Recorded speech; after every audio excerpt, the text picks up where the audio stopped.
গল্প বলবো। সেই গল্পটির নাম আমার গ্রাম।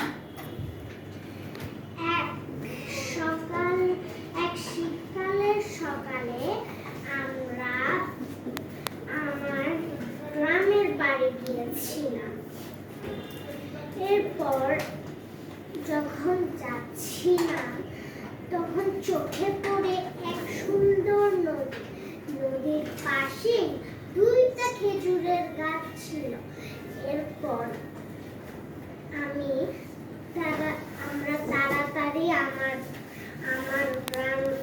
আমার বাড়িতে গিয়ে বড় মামাকে বললাম, বড় মামা, আমার জন্য কি একটু খেজুরের গাছ থেকে কিছু রস আনতে পারবে খেজুরের?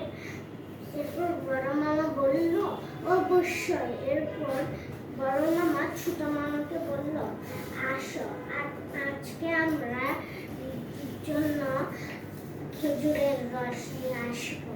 এরপর আমাদের অনেক ঠান্ডা লাগছিল শীতকালে, তাই আমরা আগুন জ্বালিয়ে আগুন পোহাচ্ছিলাম আমার মামিদের সাথে।